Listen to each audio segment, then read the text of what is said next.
one person that you need to message and write them a heartfelt message. So recently I had a conversation with a friend, and she is trying to get her book launched, and she was stressing out about a whole load of things, and it was just everything was overwhelming to her because she got a time crunch. She's got a lot of other projects on the go. There's a conference in August that she needs to go and speak at, and they put a whole load of work on her. And in the process, she's trying to launch a book that she's been meaning to do for ages, but it's like, I'll make this decision, and then all these other stuff just piled in on top, And so she was just like, how do I do this? And how do I do that? And how do I do that? And I'm like, whoa, stop.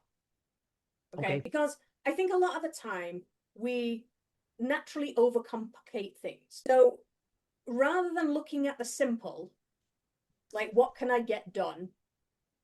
Right. So let's say you were trying to launch a book online, and you were trying to make it a bestseller, and you're trying to, and she was like, oh, I need to create all these emails, and I need to speak to all these people. And I'm like, just don't worry about it. She's like, well, how can you say that? I'm like, one, I've done it lots of times. That's with one person. Talking about messaging everybody you know and telling them, hey, I've got a book out. Will you go buy it today? She's like, oh, I need to create, I need to get the genies or whatever to create all these messages. I'm like, no, stop. Pick one person that you need to message and write them a heartfelt message, and just say, look, I've got this book out. I know you're probably not going to read it, but I could really use your help in, making it a bestseller today. Will you do me a favor and buy it? And then you copy it and paste it for the next person, because you would have said exactly the same to that next person. You craft it to one person in your head,